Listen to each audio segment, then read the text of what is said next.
Olá pessoal, a paz do Senhor para todos. Hoje eu estou com esse vídeo para fazer um comentário em cima da fala do Davi Neto, que é líder do Ministério Regenere da Igreja Pentecostal Deus e Amor. Então, nós vamos analisar a fala dele. Muitas das falas dele causam polêmica, porque vai de contra a doutrina da Igreja Deus e Amor, o que ele pretende fazer na Igreja Deus e Amor. O que ele está realizando, o pensamento dele, que é muito relevante para os membros da Igreja Deus e Amor. E para outras pessoas que também seguem a Igreja Deus e Amor. Vamos ouvir, não é nada contra a pessoa dele, mas apenas no campo das ideias e da teologia e da religião, ok? Tava um frio absurdo, falei, não, eu preciso me batizar. Tava uns 12 graus, a gente faz nossos batismos na represa ali no Bororé. Em muitos aspectos, você tem uma voz, você tem relevância, mas as pessoas não imaginam a pressão, né, que eu já usei uma analogia que falava assim que os sapatos do Davi Miranda são muito grandes para serem preenchidos, né, porque ele foi um cara muito diferente, de grandes homens de Deus, tá? Você diferencia ele de grandes outros líderes de igreja, porque ele tinha um dom espiritual muito forte e muito marcante, né? Tem gente que tem dons espirituais muito bons e tal, só que não são tão marcantes quanto uma pessoa orar e levantar 50 paralíticos. Uhum. Você vê... Aí já não concordo, né? Que ele orava e levantava 50 paralíticos. Porque havia muita encenação, muito teatro ali, muita gente ali não era curada, ficava andando torto, que eu sempre vi lá na sede mundial. Porque quando o apóstolo Pedro curou o paralítico, ele entrou no templo pulando, correndo, pulando. E não é o que acontecia na Deus e Amor.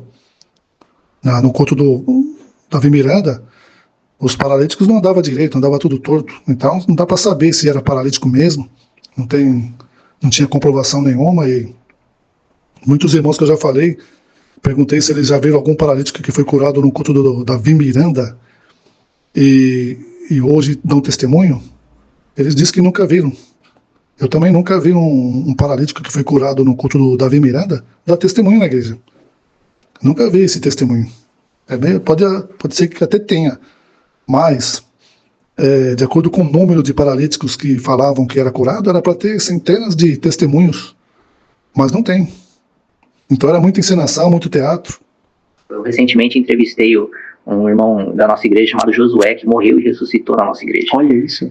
Então, assim... Aí olha, né, eu acho que assim, tem aquelas imagens, né, das bengalas, das cadeiras. Bengalas. A gente tem um memorial hoje lá na sede mundial. Então, mas onde está o testemunho dessa pessoa que ressuscitou? Não tem. Cadê que eles mostram? Né? É só falação. E tem essa foto e tantas outras coisas que traz a memória, a vida que meu avô viveu e aquilo que Deus fez através da vida dele. Então, tem muito ônus também, né? Sim. Tem muita expectativa, muita pressão. Então, quando a pessoa é curada, tem que ter comprovação, porque o cego de Jericó que Jesus curou, as pessoas dali sabiam que ele era cego, os sacerdotes, os escribas. Então, quando Jesus cura ele, não tinha como não negar que Jesus tinha curado o paralítico, o cego, porque os sacerdotes, escribas e fariseus, o povo da cidade, sabia que ele era cego, porque fazia já 40 anos. E ficava sentado lá pedindo dinheiro. Então, eles não tinham como escapar dessa verdade, que realmente ele tinha sido curado. Quando os fariseus vão perguntar para o cego, ele falou, quem te curou? Ele fala, quem me curou, eu não sei o nome, mas eu sei que ele me curou. Então, eles viram que realmente o cego tinha sido curado, porque era cego. Mas esses paralíticos aí da Igreja Deus e Amor no culto do Davi Miranda, ninguém sabia, não tinha comprovação se era manco só da perna, se a pessoa tinha problema na perna, mas andava com dificuldade, então não dá para saber. Né? E tinha muita encenação, muito teatro. Vamos seguir. As pessoas esperam que você seja o Davi Miranda, né? Eu já até brinquei uma vez que se eu quisesse simplesmente exposição, ou apoio, ou ganhar a opinião pública, era muito fácil. Então isso aí é tão certo que quando o Davi Miranda falece, não tem mais cura de paralítico. Encenação, teatro de paralítico na Igreja Deus e Amor. Colocaria o jaleco branco e pregaria o que ele pregou e seguiria a linha dele e, cara, tava tudo certo. Uhum. Mas esse meu processo de conhecer Jesus, ele me Mudou transformou completamente, de verdade, né? Eu sempre falo que nós, como cristãos, somos chamados a viver Romanos 12:2, né? Sejam transformados pela renovação da mente. Foi exatamente isso que eu vivi quando eu conheci Jesus. Porque isso não descarta o grande homem de Deus que meu avô foi. Agora ele está falando de novo, o grande homem que o missionário foi e tal. O legado que ele nos deixou. Ele fala que foi legado, né? Legado, para mim, é só empresas. Que o pai deixa a empresa para o filho. Agora, a igreja tem legado? Isso aí eu não vi na Bíblia, não está na Bíblia. Porque a igreja é de Jesus Cristo, não passa para outra pessoa. Que Jesus é o dono da igreja, né? Ele é o cabeça, então como que vai passar o legado para outra pessoa? Mas ele está falando que tem legado, então eles tratam a igreja como uma empresa, da família Miranda.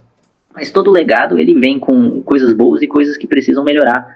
E Deus me trouxe um incômodo muito grande quanto às questões que nós precisamos melhorar, né? A gente estava falando aqui nos bastidores do ônus e do bônus que a gente tem de fazer parte de uma instituição religiosa grande, como uma Deus de Amor, como a Internacional da Graça, que tudo isso é uma cultura, né? E toda cultura que é feita por homens vai ter suas...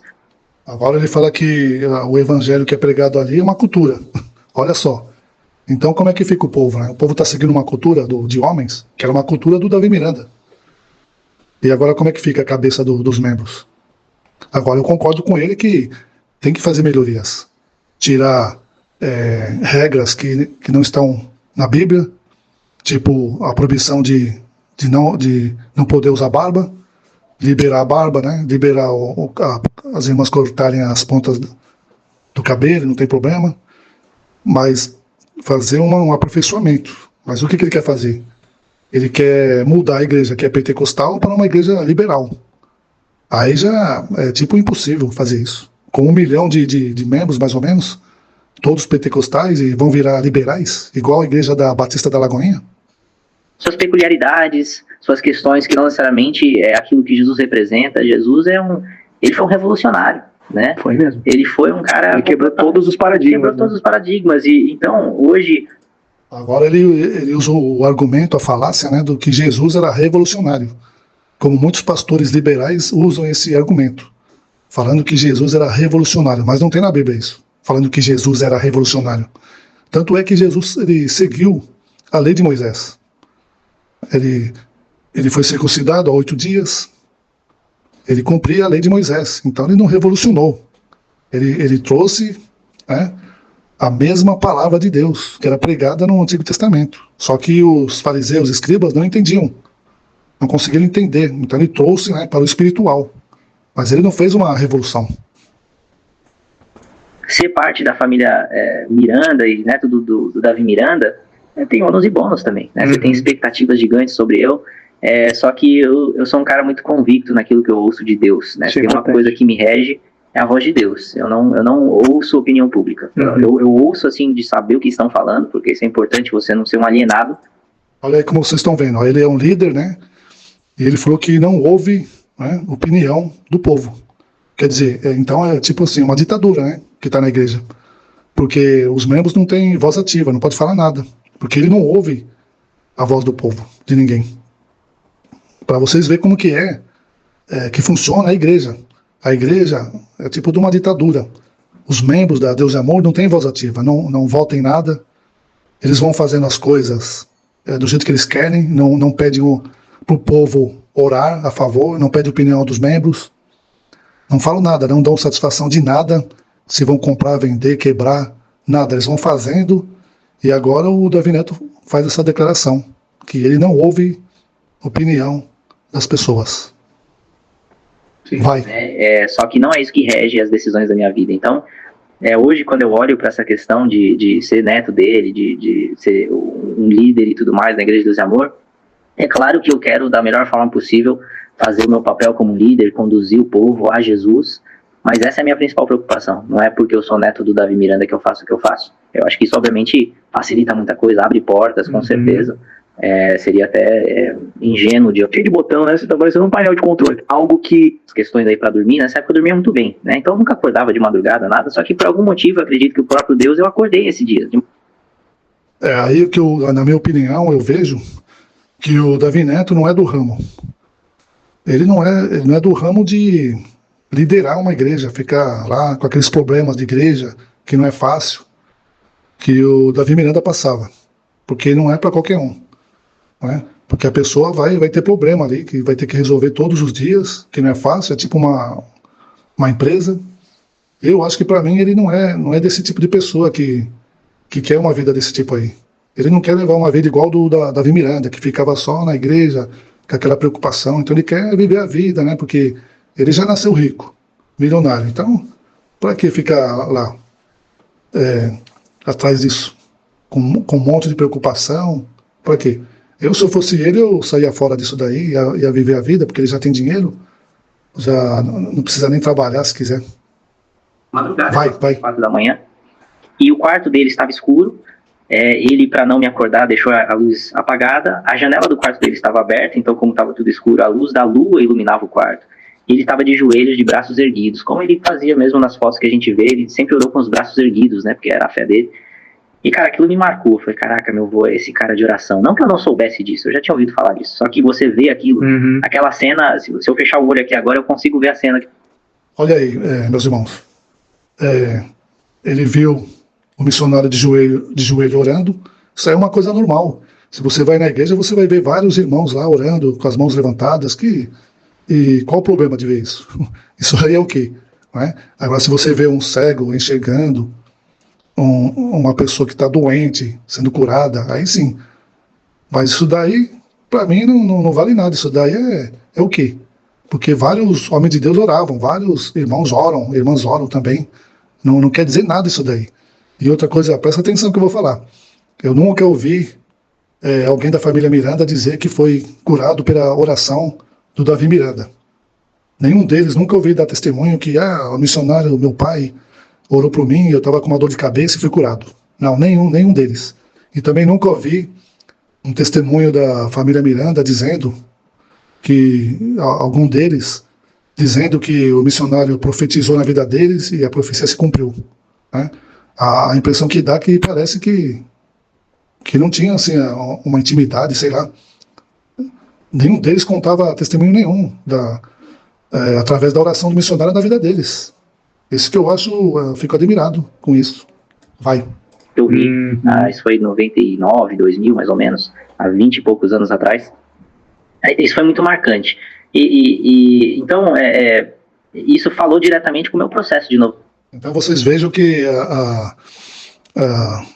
a coisa mais importante para o Davi Neto que ele viu foi o avô dele orando, de joelho com a mão levantada, né?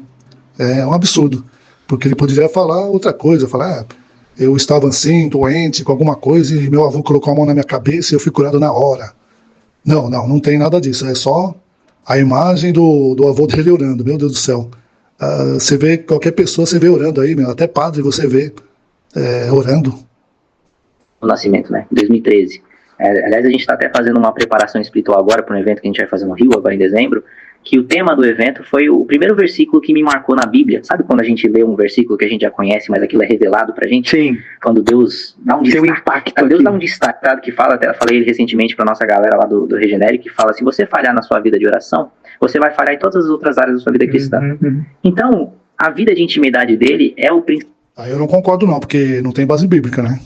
Porque tem muita gente que ora e é caloteiro, é mentiroso, trai a mulher, bate na mulher, né? Inclusive tem uma história de um garoto que foi para a igreja, o pai dele era pastor, e aí o garoto falou pro pai dele, falou, pai, a gente podia morar na igreja. Aí o pai dele, que é pastor, falou, por que, meu filho? Porque aqui na igreja o senhor trata a minha mãe com educação, não bate nela. Porque lá, quando chegava na casa dele lá, ele batia na mulher, xingava a mulher, né, tratava a mulher com estupidez. E quando ele ia para a igreja, né, colocava o paletó e a gravata, aí ele tratava com educação, porque estava na frente das pessoas. Então era um homem maravilhoso na igreja, né, meus irmãos? Mas na casa dele, o pau quebrava, né? Então esse negócio que a pessoa ora, você analisar o caráter da pessoa porque ela ora, isso daí não dá certo não. A pessoa pode orar muito e ser uma pessoa completamente mau caráter, né? Não tem nada a ver a pessoa orar e você achar que ela vai ser uma pessoa honesta. principal legado que ele nos deixa. Eu sempre falo que, como todo legado tem coisas boas e ruins.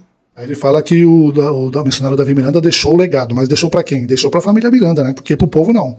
O povo, essa igreja Deus e Amor nunca deu nada para ninguém, né? Uma bala de hortelã eles dão, ele só arranca do povo, é dízimo, é voto, é cofrinho da Reviver.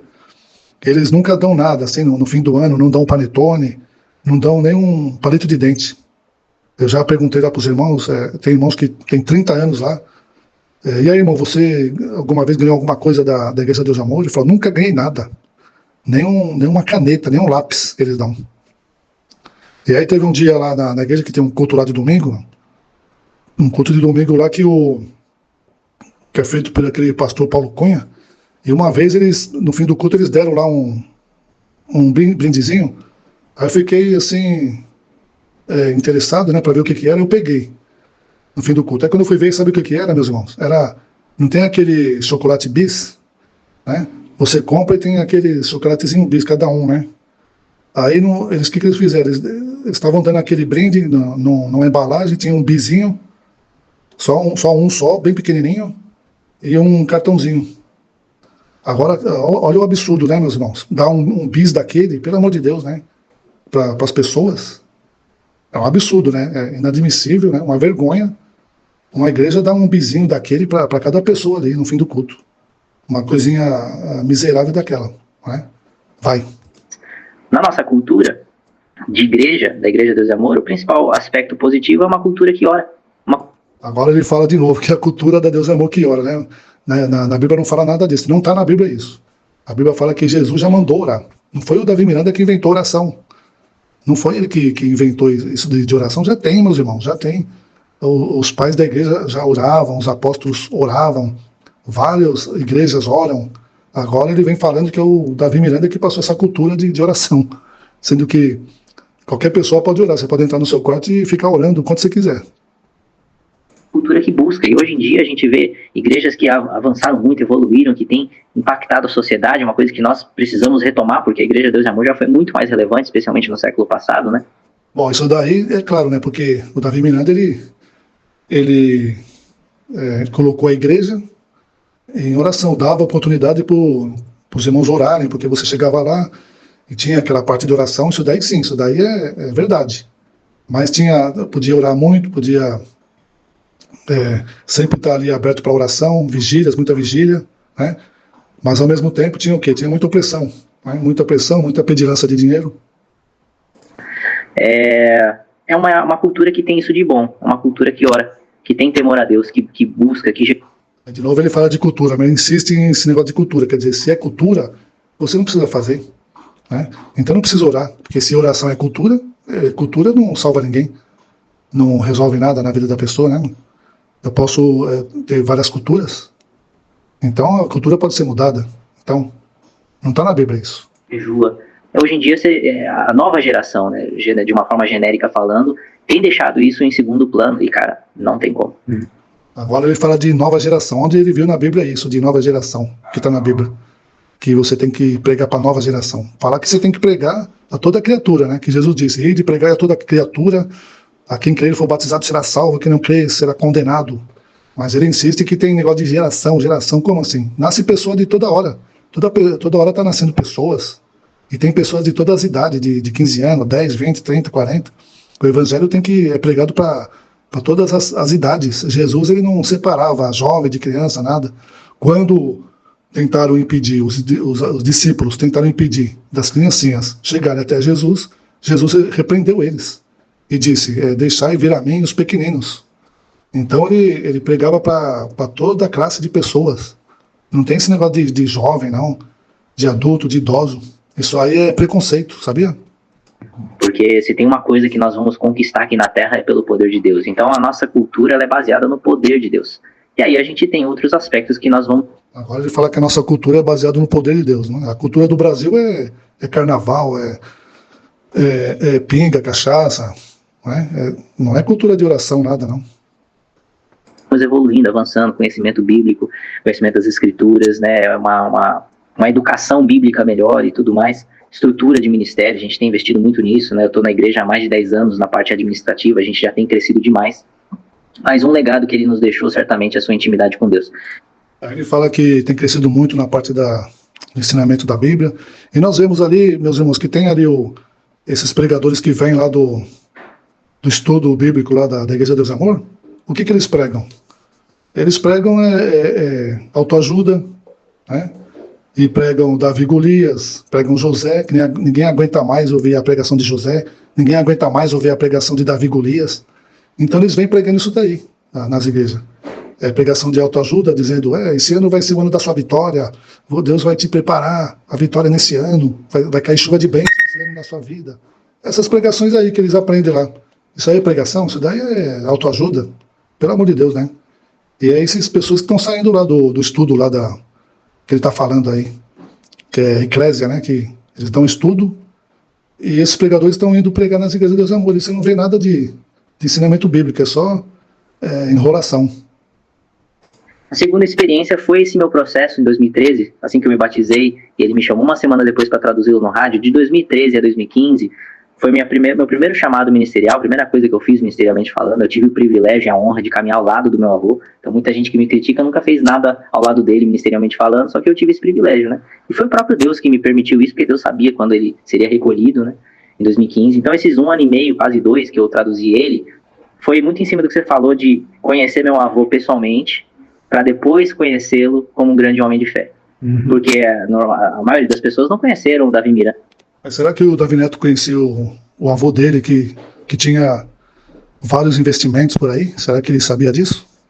Pai. Da pessoa. O avô, o pai da minha mãe, o avô carinhoso que ele era. Eu lembro que ele me dava bombom escondido antes da janta. Ele era muito carinhoso. Né? Me dava dinheiro para comprar lanche no Mac, enfim. Aí, a experiência que o Davi Neto teve com o avô dele é só de bombom, balinha que ele dava, sorvete, né? Isso é coisa que todo avô faz, né? Mas ele não passa nenhum ensinamento que o avô passou para ele, né? Que o avô chegou para ele e falou, faz isso, faz aquilo, orou para ele, profetizou na vida dele, e a profecia se cumpriu, né? Se era um homem de muita oração, então, logicamente, a família seria a primeira beneficiada, né? Com o homem de Deus na família, né? Mas nós vemos que ele nunca os integrantes da família Miranda nunca vieram a público dar um testemunho de cura na igreja. Mas conta bem isso aí, meus irmãos. Nenhum deles nunca deram testemunho de cura nenhuma. É interessante isso daí, né? Não é não? Pai. Como todo bom avô, né? Agora você como pai, né? Tem um avô. Então, pessoal, é isso aí que eu quis mostrar para vocês. A fala do Davi Neto, né? Que ele é líder do ministério do Regenere, da igreja pentecostal Deus é Amor. E ali a fala dele, ele alega que vai ter que mudar a cultura da igreja Deus é Amor. E o que vocês acham? Acham que está certo, está errado, ou precisa estar na Bíblia? Ou não está na Bíblia? Faça seus comentários aí embaixo e dê sua opinião. E aquele que não é inscrito, se inscreva no canal, dê um joinha, dê um like para ajudar o canal a subir e as pessoas poderem ter essas informações, ok? E logo mais estarei postando a segunda parte desta entrevista. E fique na paz do Senhor Jesus.